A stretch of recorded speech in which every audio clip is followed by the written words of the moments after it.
Bismillahirrahmanirrahim. Assalamualaikum warahmatullahi wabarakatuh.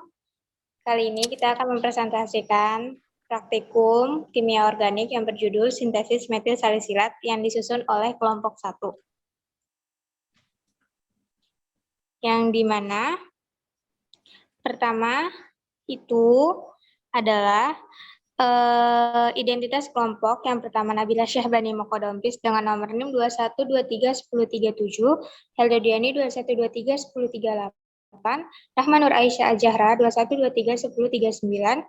Yang selanjutnya Adira Salwa 21231040. Yang selanjutnya Muhammad Bintang Purwanegara 21231041. Terus yang selanjutnya Novia Dwi Vivianti yaitu 21231042. Slide pertama yang akan selanjutnya adalah daftar isi presentasi yang kali ini adalah tujuan praktikum, prosedur kerja, hasil pengamatan, analisis data, pembahasan, dan kesimpulan. Yang pertama, tujuan praktikum yang akan dibacakan oleh Bintang Purwanegara. Bintang, dipersilakan. Tujuan dari percobaan ini adalah mahasiswa mampu melakukan sintesis senyawa ester, khususnya metil salisilat, melalui reaksi esterifikasi.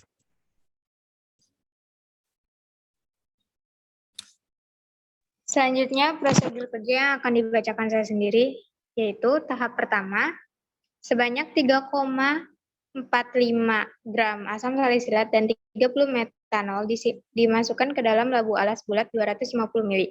Asam sulfat pekat sebanyak 11 ml dimasukkan sedikit demi sedikit ke dalam campuran dan diaduk hingga merata. Campuran direflux selama 2 jam dengan menambahkan beberapa batu didih. Campuran didinginkan hingga mencapai suhu kamar dan dimasukkan ke dalam corong pisah. Aquades ditambahkan secukupnya secara perlahan dan hati-hati. Air dingin ditambahkan sedikit demi sedikit ke dalam corong pisah yang berisi ester. Selanjutnya, air dingin ditambahkan sedikit demi sedikit ke dalam corong pisah yang berisi ester. Ekstraksi dilakukan sebanyak 2 kali agar kandungan asam hilang. Selanjutnya, sebanyak 30 ml metilen klorida ditambahkan apabila lapisan ester dan air sulit dipisahkan. Fraksi diklorometana dipisahkan dengan cara didistilasi pada suhu rendah dengan pemanasan perlahan-lahan menggunakan penangas air. Selanjutnya, lapisan organik dipisahkan dengan 1:1 volume larutan NaH CO3 10% yang telah didinginkan. Pada lapisan organik dilakukan pengujian dengan kartus lakmus biru. Ekstraksi dilakukan sampai seluruh asam terpisah.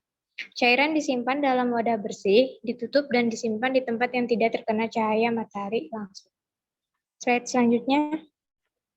Tahap kedua yaitu lapisan organik dipindahkan ke dalam air Lemaire 125 ml dan natrium sulfat anhidrat ditambahkan secukupnya hingga menyelimuti bagian bawah air Lemaire. Cairan ester yang terbentuk dibiarkan hingga cairan menjadi jernih. Ditambahkan natrium sulfat jika dibutuhkan. Ester yang diperoleh didekantasi ke dalam labu alas bulat 250 ml dan didistilasi. Fraksi uap ditampung pada kisaran titik uap yang ada pada daftar yang telah dipilih sebagai topik percobaan. Yang terakhir adalah presentasi hasil percobaan dihitung menggunakan persaan stokiometri. Selanjutnya, data pengamatan yang akan dibacakan oleh Nabila Syahbani Mokodompis, dipersilakan. Untuk data pengamatan yaitu yang pertama ada reflux itu 345 gram asam salisilat ditambah 30 ml metanol ditambah 11 ml H2SO4, kemudian direflux 2 jam ditambah batu didih. Untuk pengamatannya itu fungsi penambahan H2SO4 pekat adalah sebagai katalisator asam kuat.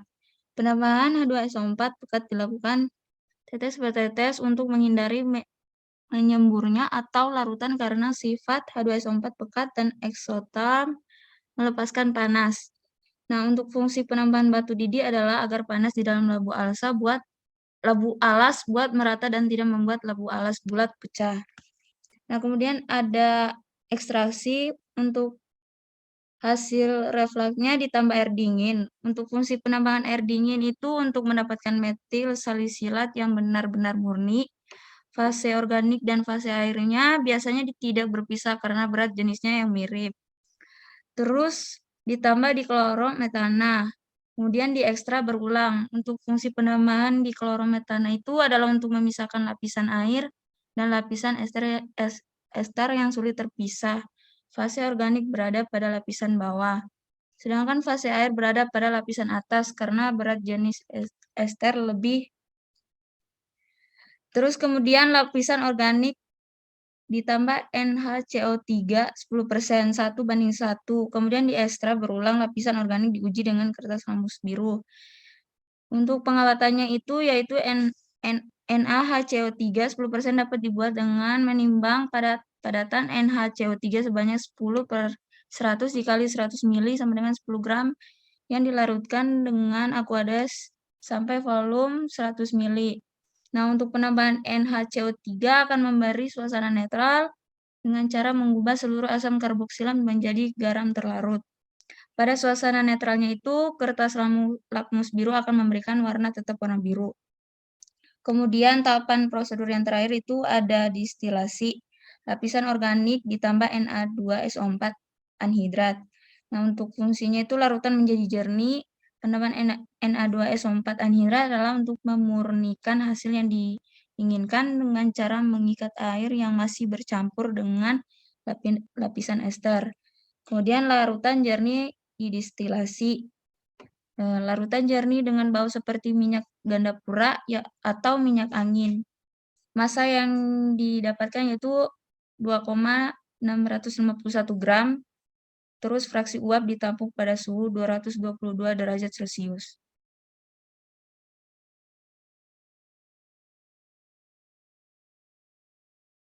Ya, slide selanjutnya.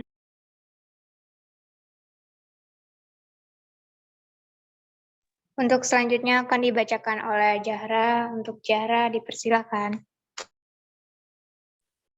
Selanjutnya, analisis data. Mekanisme reaksi yang terjadi adalah reaksi esterifikasi.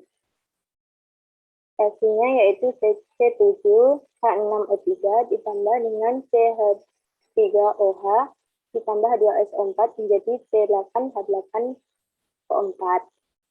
Selanjutnya masuk ke perhitungan rendeman hasil. Yang pertama, menghitung asam salisilat yaitu C7H6O3 dengan rumus massa dibagi dengan MR, yaitu 3,45 gram dibagi dengan 138,12 gram per mol. Hasilnya yaitu 0,025 mol. Selanjutnya menghitung massa CH3OH, yaitu rumusnya volume dikali massa jenis. 30 ml dikali dengan 0,7918 gram per mol. Hasilnya 23,75 gram. Selanjutnya menghitung mol CH3OH, yaitu rumusnya massa dibagi dengan MR. 23,75 gram dibagi dengan 32,04 gram per mol. Hasilnya yaitu 0,74 mol. Selanjutnya masuk ke persamaan stoichiometri, yaitu C7H6O3 ditambah dengan CH3OH menjadi C8H8O4 plus H2O. Mula-mula C7H6O3 yaitu 0,025 mol dan CH3OH-nya yaitu 0,740 mol. Reaksi yang terjadi yaitu 0,025 mol pada C7H6O3 dan 0,025 pada CH3OH, 0,025 pada C8H8O4 dan pada H2O 0,025. Pada saat kesetimbangan, C7H6O3 habis bereaksi. Selanjutnya, CH3OH bersisa 0,715. Selanjutnya masuk ke perhitungan massa C8H8O4, yaitu mol dikali dengan MR. Hasilnya 0,025 mol dikali dengan 152,149 gram per mol, yaitu diperoleh hasil 3,8 gram.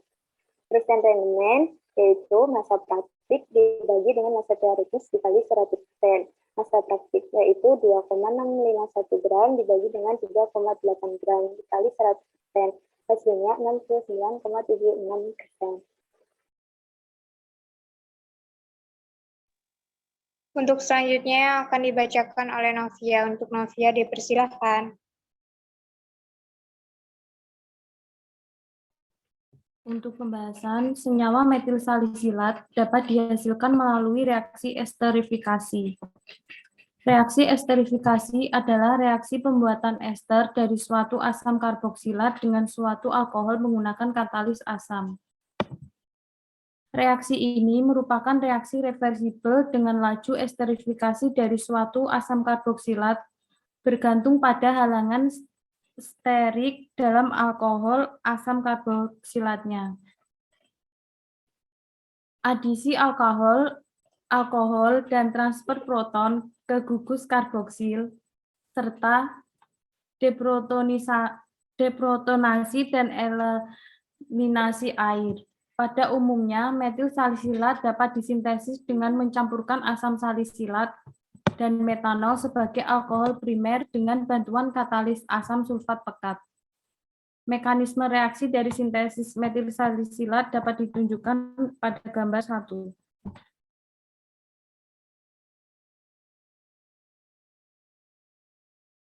Oke, yang terakhir itu kesimpulannya akan dibacakan untuk Adila Salwa. Adila Salwa, dipersilakan.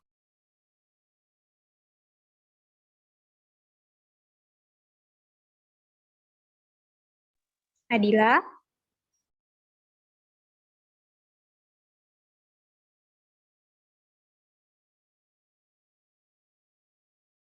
Oh, sepertinya Adila tidak ada, mungkin saya yang akan bacakan. Untuk kesimpulannya yang akan bisa ditarik dari percobaan ini adalah praktikan mampu melakukan sintesis senyawa ester khususnya metil salisilat melalui reaksi esterifikasi. Didapatkan massa hasilnya sebesar 2,651 gram dan massa teoritisnya sebesar 3,8 gram sehingga didapatkan hasil persen rendemen sebesar 69,76%. Ini menunjukkan metil salisilat yang dihasilkan cukup murni. Sekian presentasi praktikum dari kami. Bila ada kesalahan mohon maaf. Wassalamualaikum warahmatullahi wabarakatuh. Waalaikumsalam warahmatullahi wabarakatuh.